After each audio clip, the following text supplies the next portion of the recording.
上次咱们聊完了《三体》第一部，今天接着唠唠第二部《黑暗森林》。先简单回顾下第一部。离咱们太阳最近的恒星那儿住着一群叫三体人的外星邻居，科技比咱先进不少。但问题是他们老家那环境实在太恶劣了，简直没法住人，所以他们就盯上咱们地球了，想搬过来。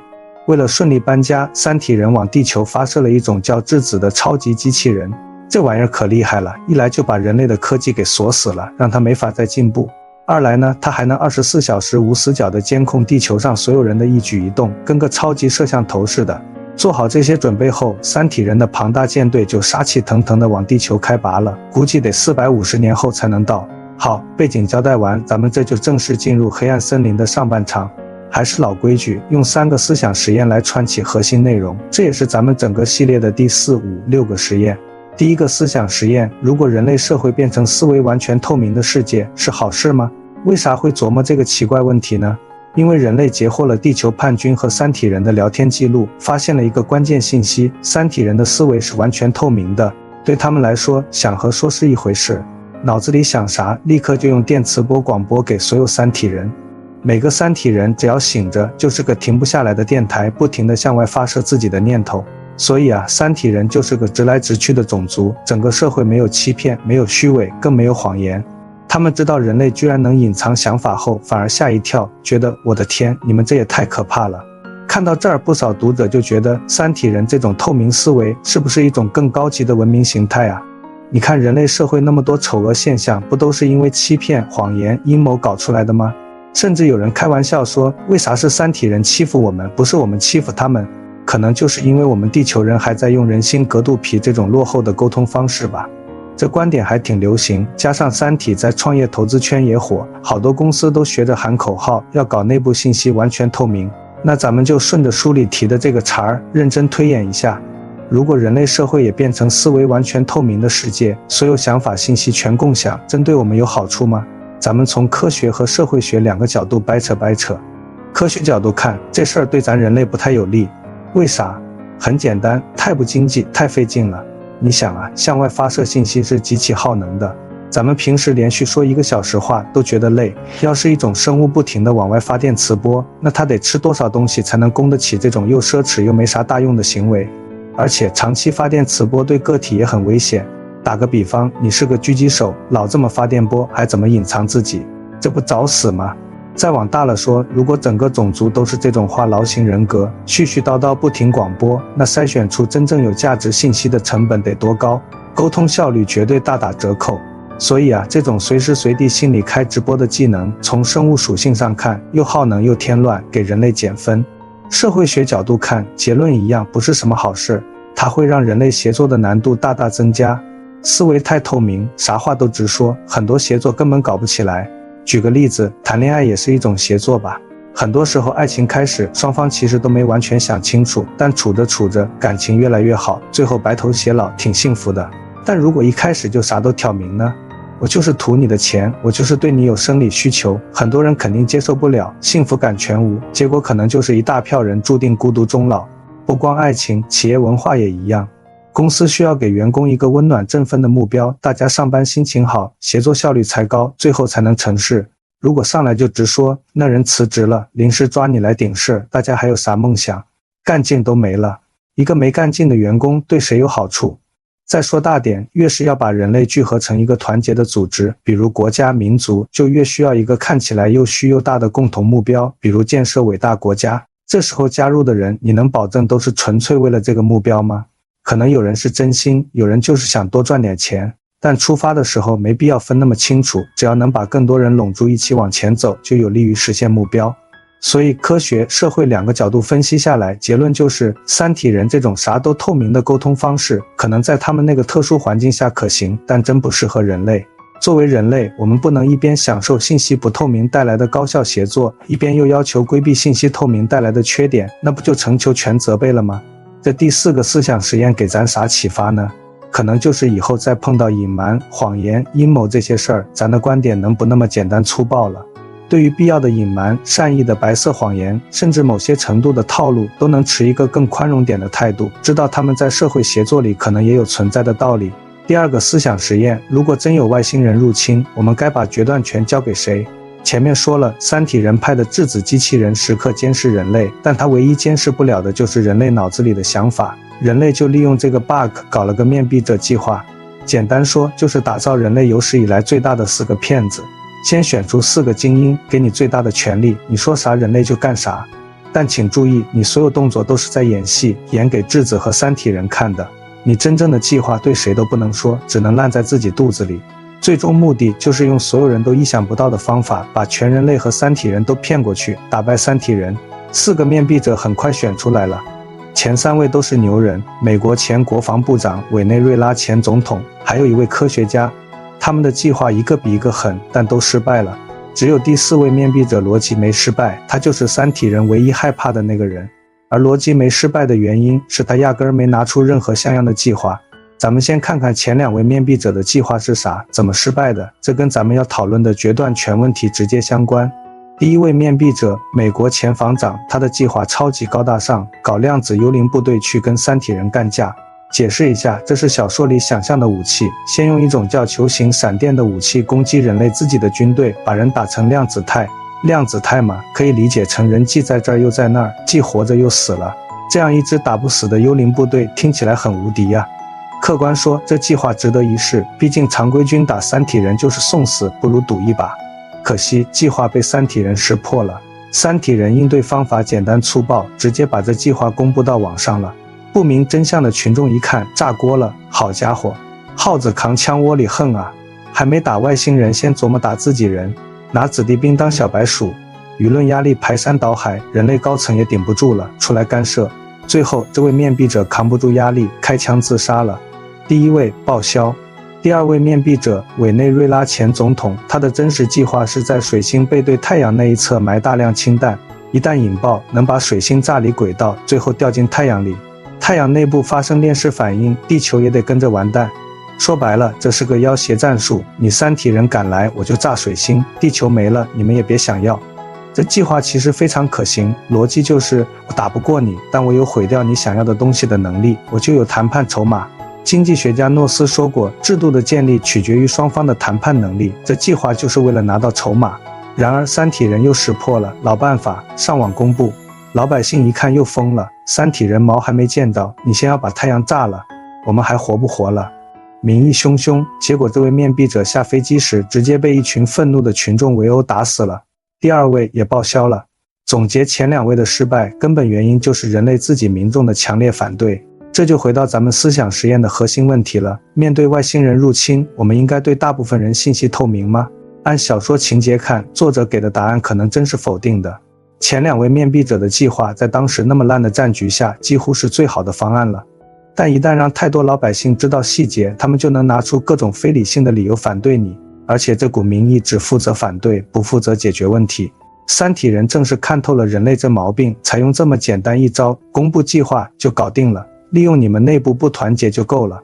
那如果追问一句，面对外星人入侵，可能正确的方法是什么？答案可能就是把决定权交给少数人。给一个人或一小群人极大的权力，让他们能从天下一盘棋的角度考虑问题。说的残酷点，可能就得决定哪些人必须牺牲，哪些人必须上战场。在那种生死存亡关头，也许只有这样才能行。想明白这个思想实验给咱啥收获呢？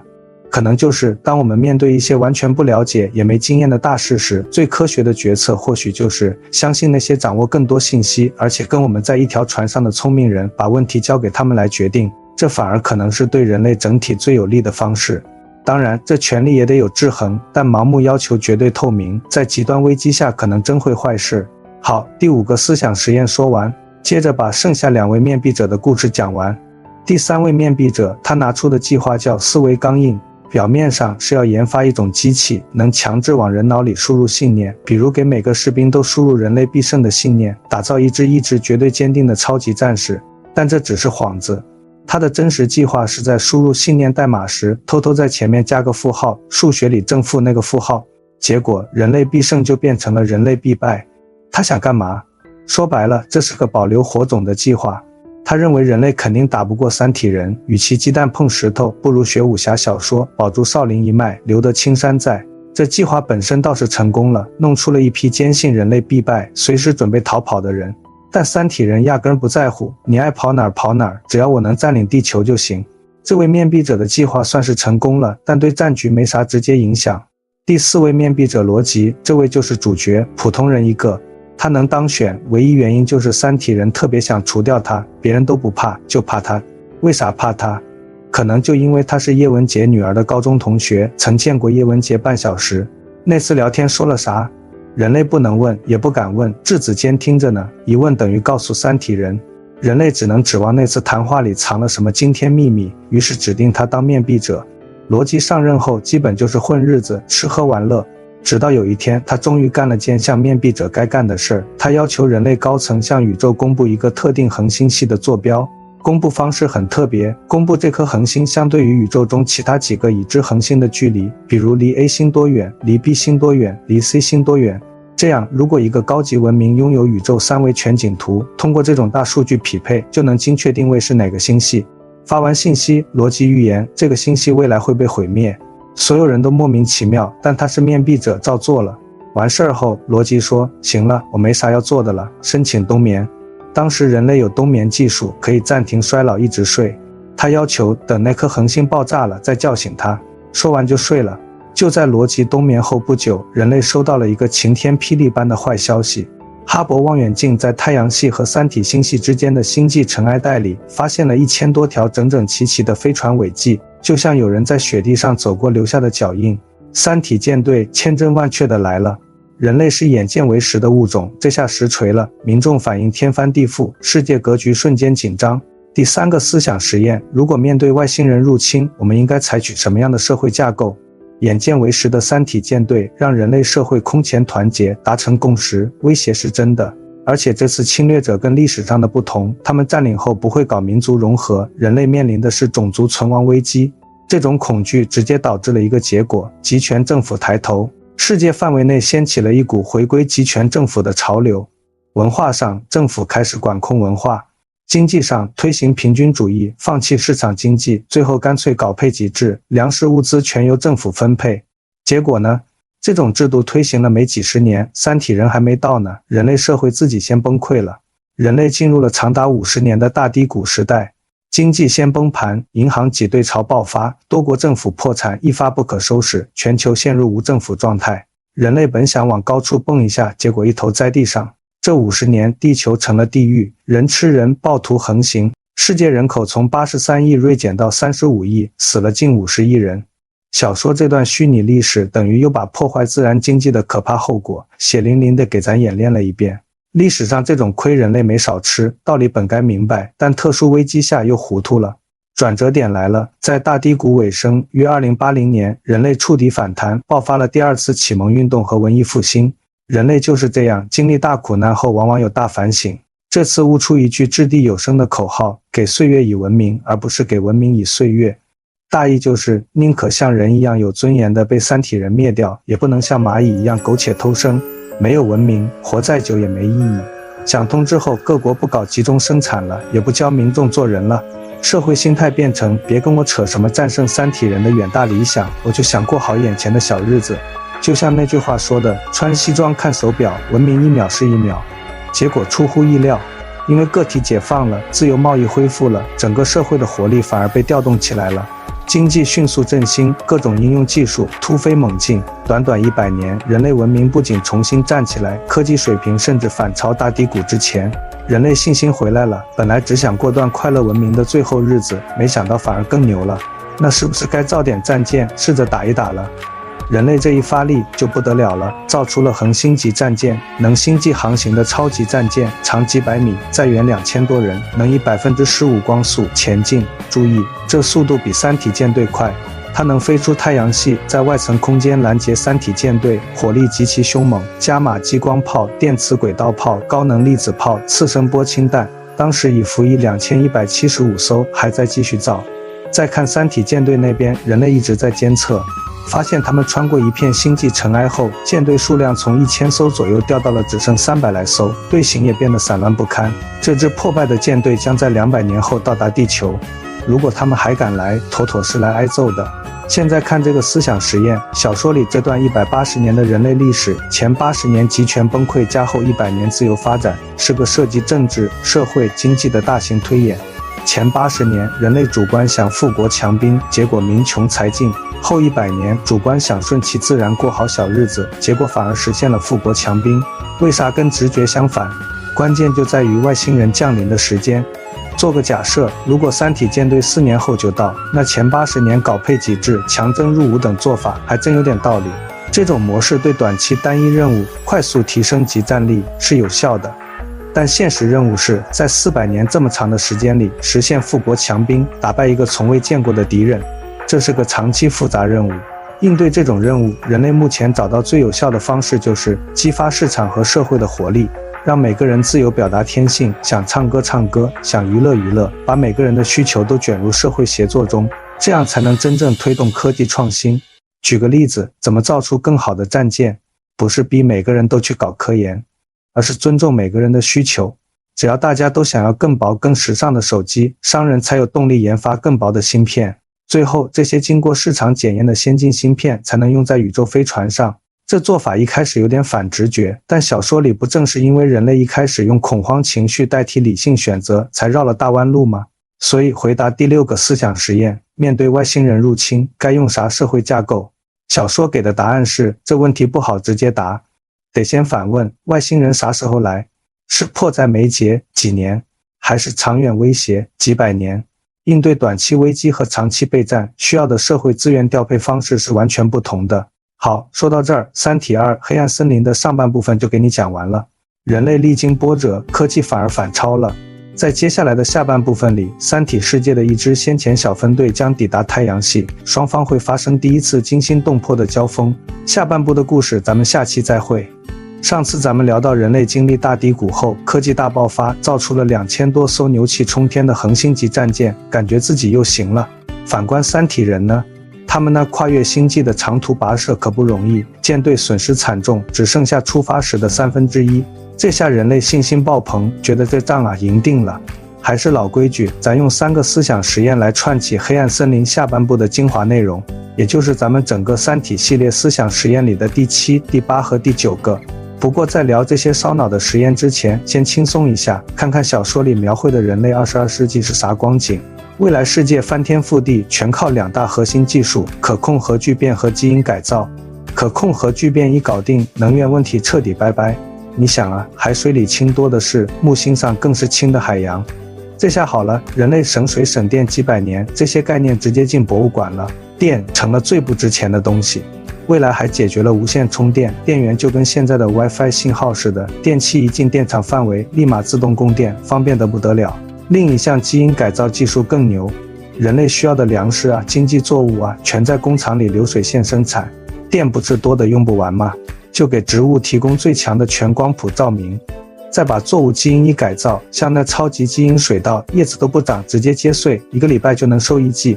饥饿那是什么？老古董了。这下可好，石油不用挖了，地也不用种了，人类对土地的需求大大降低。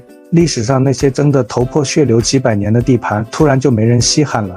传统的地理因素越来越不重要，连国家概念都衰落了。世界政治格局里冒出来一种新势力，舰队共同体。为啥？因为当时人类不是卯足劲准备跟三体人干架，舰队集中了最多的资源、最顶尖的人才和最前沿的理念，它已经具备了一个国家的所有要素，而国家本身不也是个想象的共同体吗？所以后来世界的3大舰队很自然的就独立成了国家。瞧瞧22世纪的人类，经济繁荣，军事强大，老百姓那个毕生的信念啊，简直要冲破大气层。但事实真像人类想的那么美好吗？接下来就是见证打脸的时刻了，人类与三体人的第一次正面交锋，惨烈到让人窒息。这段惊心动魄的故事，我们用第7个思想实验来概括。如果在理论物理水平上有巨大差距的2个文明打仗，会出现啥情景？光听这题目，你是不是就觉得人类悬了？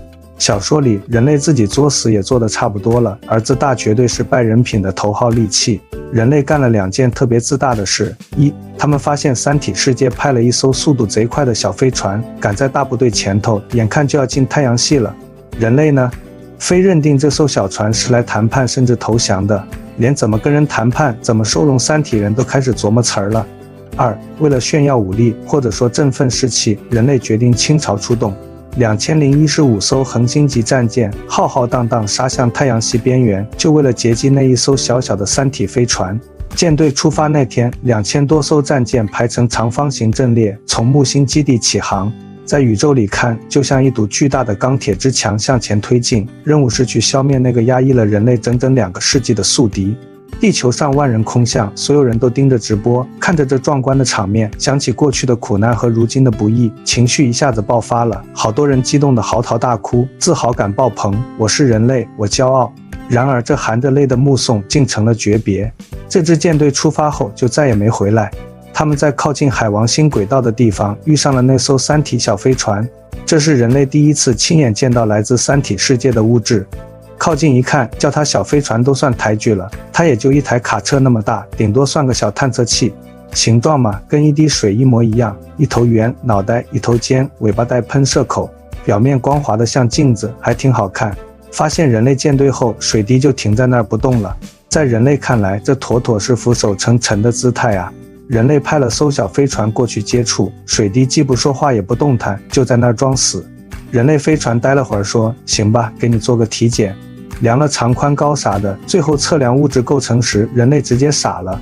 为啥？当人类把显微镜放大到1000万倍后，照理说任何人类造物这时候看起来都该是乱七八糟的一堆渣渣，可水滴的表面呢，依然光滑的像镜面金属，一点缝隙都没有，这硬度超乎想象。就在这时，水滴的尾巴突然亮了，唰一下启动，瞬间加速冲向人类舰队，整个过程快到离谱，10几秒就杀到跟前。更要命的是，水滴在雷达上是完全隐身的，人类战舰根本不知道发生了啥。谁也没想到，水滴的攻击方式简单粗暴到极点，撞，就用那个圆圆的脑袋撞你。他冲到第一艘人类战舰面前，直接从中间穿了过去，轻松的像穿过一块豆腐，而且精准的穿过了燃料舱。这说明他啥都懂，不是瞎撞。那艘战舰瞬间被穿出巨大的热量，变成一块通红的金属块，几秒后就爆炸了。人类完全懵了。先是水滴不见了，接着阵列里的飞船一艘接一艘爆炸。因为人类的阵型排得太密集了，水滴撞起来简直不要太顺手，连弯都不用拐，1秒一艘，而且每一次都精准命中燃料箱。1分18秒后，整个方阵第一列的100艘战舰全部爆炸。爆炸产生的碎片像雨点一样飞向其他战舰，近防炮火赶紧开火拦截，在第一队列和第二队列之间形成了一道密集的炮火屏障。每个舰员都紧张的要命，知道战舰在激烈开火，但敌人是谁，鬼影子都没见着。真正的死神水滴此刻早已悄无声息地绕到了第二队列的身后。事后看录像，水滴在太空中做了一个极其可怕的锐角转向，瞬间拐了个死弯，近乎170度掉头，而且全程没有减速。就这一个动作，直接把人类对物理学的认知按在地上摩擦。掉完头，水滴开始传糖葫芦般撞击第二列战舰。1分20秒后，第二列100艘战舰也全灭。宇宙中像放了一串无声的鞭炮，真空没声音嘛，寂静的爆炸，寂静的死亡。水滴再次掉头扑向第三列。这下人类战舰总算反应过来，开始散开阵型想跑。虽然还是不知道敌人在哪儿，但这么炸下去谁受得了？水滴立刻提速追杀。就在他准备冲第4列时，终于有一艘人类战舰发现了水滴，打出了人类反抗的第一枪，高能伽马激光。打中了，但水过鸭背，一点用没有。紧接着，另一艘战舰用电磁轨道炮、纯金属炮弹轰中了水滴的脑袋。水滴速度只稍微慢了一丢丢，他感觉到被攻击了，马上调整推进力恢复速度，圆脑袋上连个划痕都没有。此时人类战舰已经散得比较开了，水滴就在太空中做各种直线、弧线机动，展开无情追杀。更恐怖的是，他完美解决了邮差问题，选择的路线全是效率最高的最佳路径，一点冤枉路不走。整场战斗只持续了50分钟，人类只打中水滴2次，唯一的战果就是在几秒钟内改变了他一点点速度。人类的2000多艘战舰只跑出去7艘，其余全部葬身火海。战损比人类2009三体0，这场战役被人类称为末日之战。毁灭人类所有舰队的仅仅是三体世界的一个小探测器。想想那些还在半路上的三体主力战舰，体积是水滴的几万倍，它们强大到什么程度，人类根本无法想象。所有荣光和自信在短短50分钟内被彻底击碎。好了，跳出小说，回到思想实验，理论物理水平差距巨大的文明作战会怎样？答案就在眼前，根本不可能有来有往，绝对是一方被另一方按着摩擦，毫无还手之力。这时人类才明白，世界上最狠的武器不是什么大炮巨舰，而是理论物理。回头再看三体人之前用质子封锁人类基础物理，真是4两拨千斤的神来之笔。人类那些飞船的高航速、强火力，在三体人眼里就是奇技淫巧，花里胡哨的应用技术根本没用。水滴速度不算特别快，跟人类战舰差不多，攻击方式更是原始壮，但它对物质本质的理解，放大1000万倍无瑕疵，才是降维打击的根本。这给我们的收获吗？虽然可能用不上，想在宇宙里打架，啥都能缺，就是不能缺知识，尤其不能缺物理知识。还有一点，对物理层面不了解的事物，最好保持深深的敬畏，或者说恐惧。这就是第7个思想实验，核心是末日之战。如果说末日之战打碎了人类所有的荣光，那接下来的黑暗之战则彻底暴露了人性最黑暗的一面。下面进入第8个思想实验，猜疑链。末日之战后，有7艘人类战舰侥幸逃脱，有些是没参战的，有些是趁乱跑出来的。他们分成了2波，一波5艘朝太阳系一个方向飞，另一波2艘朝另一个方向飞。而黑暗之战就爆发在这7艘同根同源的人类战舰之间。他们很清楚自己是军事目标，水滴肯定优先消灭，绝对不能回太阳系了。地球迟早也是三体人的，眼前唯一的生路就是飞向宇宙深处，找个新行星扎根安家。这未来听着就渺茫，但没得选。去宇宙安家的任务一定下来，立刻冒出一个致命问题：燃料和飞船配件肯定不够用。这时一个极其邪恶，但说白了谁都会想到的办法冒出来了：我能不能抢别人的？所有飞船型号都一样，燃料配件都通用。这个念头刚冒出来，可能马上就被良知按下去，太反人性了。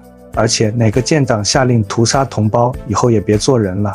但是转折来了，只要舰长是个明白人，他就会想，我敢保证我自己有良知，但我怎么敢保证对方也有良知？万一他先下手为强呢？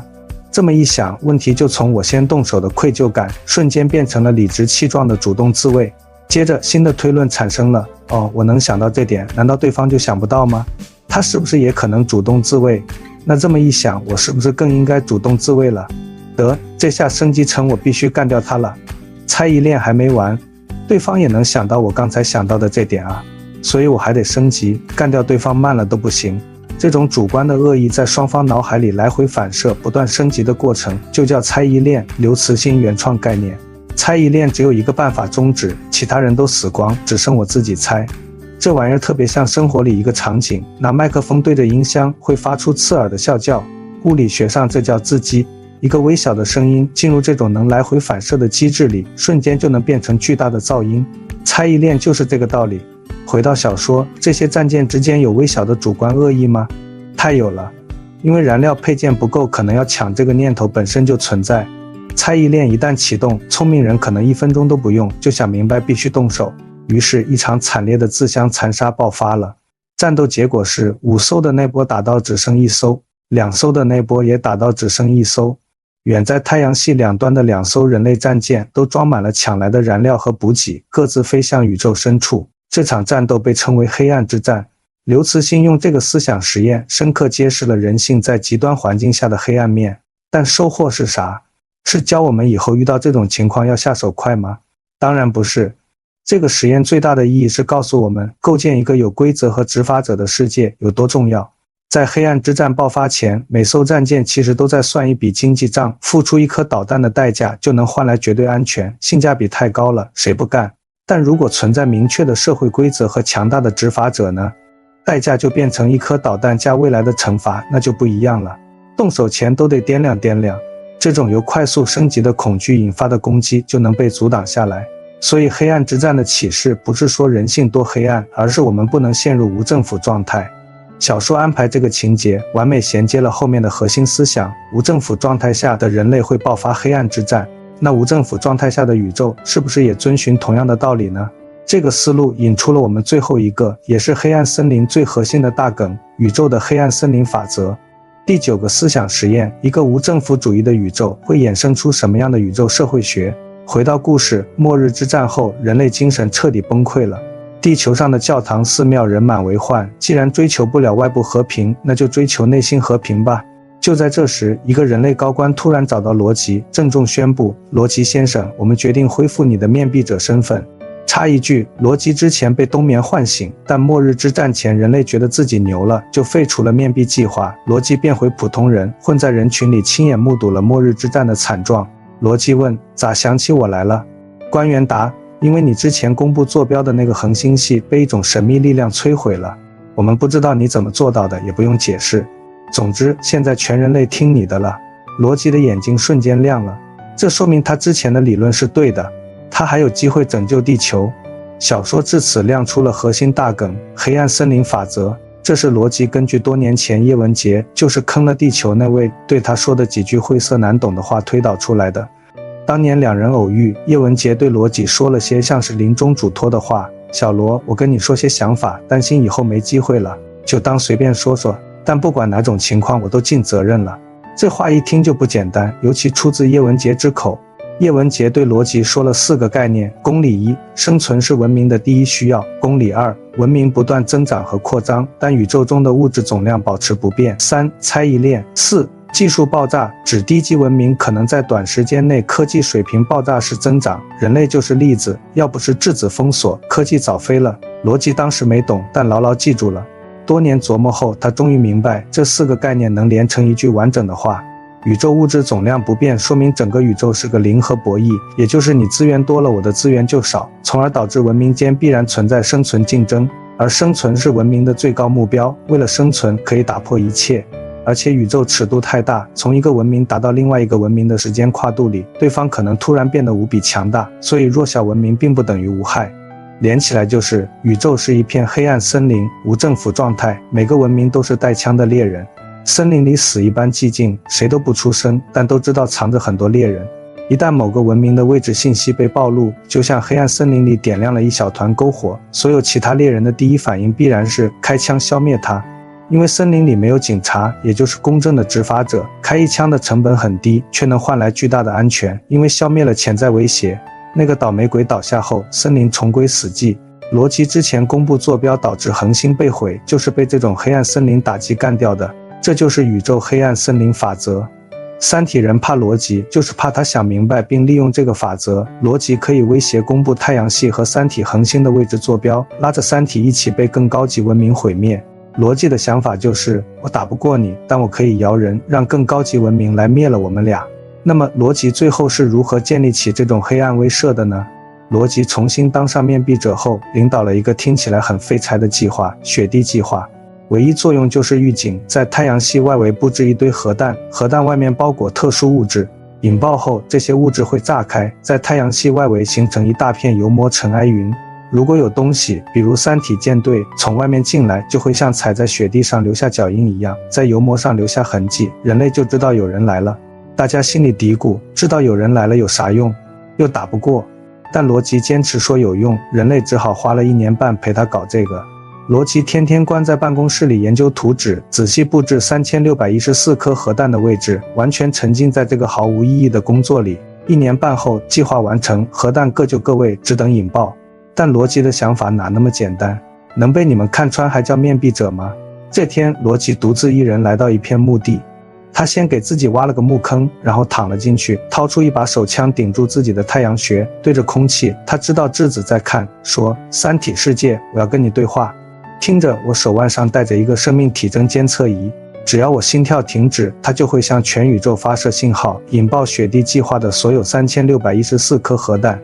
他顿了顿，加重语气，这些核弹的位置不是随便摆的，它们爆炸后形成的立体图形恰好标示出太阳和三体恒星在宇宙中的精确位置，等于向全宇宙广播了我们两家的坐标。现在我数30秒，你们不理我，我就开枪。他开始倒数。10秒后，罗辑面前的空气中凭空出现了3个发光的球体，每个球体上都显示着2个大字：助手。这是200年来三体世界首次与人类直接对话。罗辑，要我助手？行，照我说的做。三体舰队不得进入太阳系边界。三体人沉默片刻，舰队速度太快，即使全力减速也会冲进太阳系。罗辑说，那就让舰队转向，偏离太阳系。三体人再次沉默，似乎在进行激烈的内部讨论。如果转向，舰队将掠过太阳系，冲入荒凉太空，是死路一条，这需要最高执政官确认。罗辑说，那就快去请示。长达3分钟的令人窒息的沉默后，三体人的回答传来，已经照你说的做了。罗辑长长的、深深的松了一口气，把枪从头上移开，从冰冷的木坑里站了起来。天上的小雨还没停，但笼罩在人类头顶200多年的三体乌云终于暂时散开了。凭借罗辑建立的黑暗森林威慑，地球与三体达成了一个脆弱的平衡，人类进入了新的时代，威慑纪元。不过请注意，罗辑并没有真正解决问题，他只是用同归于尽的威胁，就像弱者突然掏出手榴弹，达成了一个极不稳定的暂时平衡，局势必然会继续演化。在三体系列的下一部死神永生里，这个脆弱的格局将被打破，人类除了要继续与三体周旋，还将面对宇宙中更加恐怖的存在。